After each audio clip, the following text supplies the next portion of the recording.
पूरा गोकुल प्रमुदित है, भगवान का अवतार हुआ है।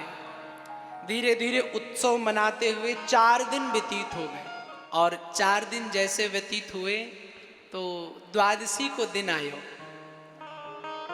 और द्वादशी के दिन आते ही हमारे भगवान शंकर को पता चला कि गोकुल में कन्हैया का अवतार हो गया है। तो भगवान शंकर की हमारी बड़ी महिमा है। भगवान शंकर भोलेनाथ कन्हैया और राम के इतने बड़े भक्त हैं कि मैंने शायद ऐसा भक्त चरित्र शास्त्रों में कहीं नहीं पढ़ा जो भगवान शंकर की महिमा में आता है। शास्त्र कहता है, भोलेनाथ की एक प्रतिज्ञा है। भगवान शंकर कहते जो एक बार राम नाम लेता है, जो एक बार राम नाम लेता है, चाहे वो दुष्ट हो चाहे वो भक्त हो, भोलेनाथ कहते हम उसे 3 बार प्रणाम करते हैं। ये भोलेनाथ की महिमा है। एक बार भोलेनाथ जी पार्वती जी के साथ जा रहे थे तो एक जगह पड़ी तो नंदी से उतर के भोलेनाथ ने प्रणाम किया और फिर नंदी पर बैठ गए, आगे फिर गए, फिर एक जगह पड़ी फिर प्रणाम किया। तो पार्वती मैया ने पूछा, बाबा जब आपने पहली बार जहाँ प्रणाम किया था वहाँ भी कोई मंदिर नहीं था, खाली जगह थी, यहाँ आप आए यहाँ पर प्रणाम किया, यहाँ भी खाली जगह है, तो किसको प्रणाम करते हैं? बाबा ने कहा, जहाँ मैंने पहली बार प्रणाम किया था वहाँ आज के 10,000 वर्ष पूर्व एक साधु का जन्म हुआ था, और जहाँ आज मैं प्रणाम दोबारा कर रहा हूँ यहाँ 10,000 वर्ष बाद एक साधु का जन्म होगा, और साधु हमारे राम को भजते हैं इसलिए हम उनको प्रणाम करते हैं। ये भक्ति है भोलेनाथ की।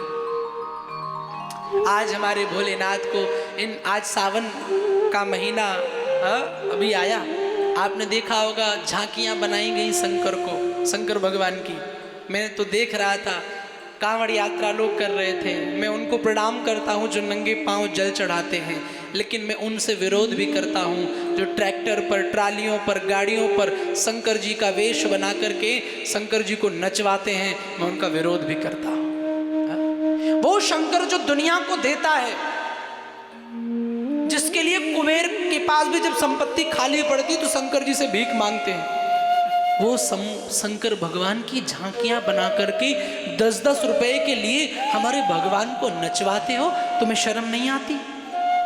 स्वरूप बनाओ, लेकिन सिर्फ स्वरूप को बना करके व्यासपीठ पर बिठा दो, लोग प्रणाम करें, बस इतना। मैं ये नहीं कह रहा हूँ, किसी का पेट पे लात नहीं मार रहा हूँ, लेकिन जब भगवानों को बना करके नचवाते हो ना, बड़ा शर्म आती है। ये हमारा सनातन धर्म है, तभी तो दूसरे लोग मजाक उड़ाते हैं हमारा, क्योंकि हम खुद ऐसे काम करते हैं। हम हमारे भगवान की वेशभूषा बनाकर उनको नचवाते हैं, बड़ी शर्म की बात है प्यारे। जो जितना बड़ा गंजेड़ी है वो कहता हम तो भोले बाबा के शिष्य हैं।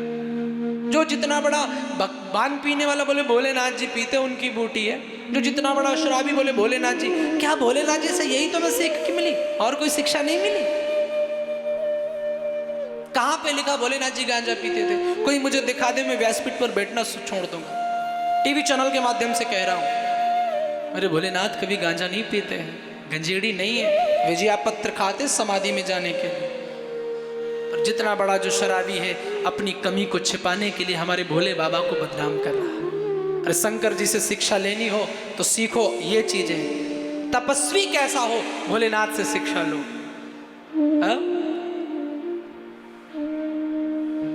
कितनी तपस्या में रत है कि पत्नी का विछोह हो गया, सती का त्याग कर दिया भोलेनाथ ने, फिर भी समाधि में बैठे हैं। आपके जीवन की भी तपस्या ऐसी होनी चाहिए। अब कहोगे महाराज हम तपस्या करेंगे तो घर परिवार कैसा चलेगा? तपस्या का मतलब केवल तप में का मतलब केवल राम नाम जपना नहीं, हर क्षेत्र में तपना। यदि आप विद्यार्थी हैं तो आप विद्यार्थी जीवन में तपो, फिर कोई अड़चन नहीं आनी चाहिए, फिर व्हाट्सएप, फेसबुक, इंस्टाग्राम नहीं आना चाहिए। जब तक आप अपने लक्ष्य की प्राप्ति न कर लें तब तक ये चीजें नहीं आनी चाहिए। यदि आप व्यापारी हैं, व्यापार क्षेत्र में, तो तपो, उसमें संलग्न मेहनत करो जब तक मुकाम तक न पहुंच जाओ। मैं कभी किसी को नहीं कहता कि धन मत कमाओ, भारत का इकलौता महाराज हूँ जो कहता हूँ धन खूब कमाओ। धन से माया नहीं आती, माया विचारों से आती है।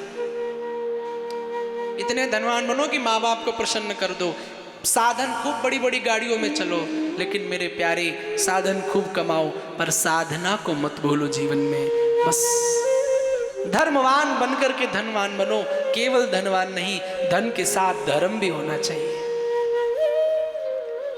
अपनी तपस्या में ऐसे शंकर जी से सीखो ना, तपस्या कैसी करनी है, विनम्रता कैसी है भोलेनाथ में। देखिए राम कथा और कृष्ण कथा के सबसे बड़े रचयिता भोलेनाथ है। रचि महेश निज मानस राखा, और ऐसी विनम्रता है कि कथा सुनने कहाँ गए, कैलाश पर्वत से दक्षिण भारत कुंभज ऋषि के पास, ऊपर से नीचे उतर के आए और गए तो हाथ जोड़ के कथा सुनी। और यही नहीं, दुनिया में जो सबसे गंदा पक्षी माना गया ना, जो जिसकी वाणी बड़ी खराब होती, कौवा, कागा, भगवान ने तो काक भुसंडी से भी बैठ के कथा सुनी है शंकर जी ने। आजकल तुम्हें 10 श्लोक क्या याद हो गए, तुमको लगता है मैं तो इनकी क्या कथा सुनूं टीवी पर, ये तो ऐसे ही है, तो रोज आते रहते महाराज। विनम्रता, जिसने जीवन में झुकना सीख लिया, जीवन में हर वो चीज प्राप्त कर लेता है जो झुकना जानता है। झुकते वही हैं जिनमें जान होती है, अकड़ तो मुर्दे की पहचान होती है। यदि आप अपना काम बनाना चाहते हो जीवन में तो झुकना सीखो। हनुमान जी महाराज जब गए कहाँ, लंका के लिए, समुद्र पार करके, तो सुरसा आई, तो सुरसा जैसे ही आई तो खाने चली, तो हनुमान जी ने अपना बदन बढ़ाया तो सुरसा ने और बढ़ाया, हनुमान जी ने और बढ़ा दिया तो सुरसा ने उससे भी बढ़ा। अब हनुमान जी को लगा कि अगर अब बड़े बनेंगे तो काम नहीं चलेगा, हनुमान जी महाराज तुरंत छोटे बन गए, और जैसे ही छोटे बने हनुमान जी महाराज का काम बन गया। जीवन में विनम्रता लाओ, झुकना सीखो, अकड़ से काम नहीं चलेगा। मीठी वाणी बोलो, सदैव विनम्र बनो, यही तो सच्चे पुरुष के लक्षण होते। केवल चोटी में मोटी सी गांठ लगा ली, टीका लगा लिया और बड़े बड़े मंत्र याद कर लिए और अकड़ भरी पड़ी है, मेरी दृष्टि में विद्वान नहीं, मूर्ख है। क्योंकि विद्वान कौन है, शास्त्र कहता विद्या ददाति विनयम विनयद्याति पात्रता।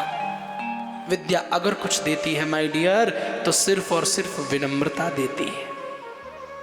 शंकर जी से सीखो ना ये गुण। गांजा पीने वाले लोगों शंकर जी का ये गुण नहीं दिखाई दिया? बोलो ना।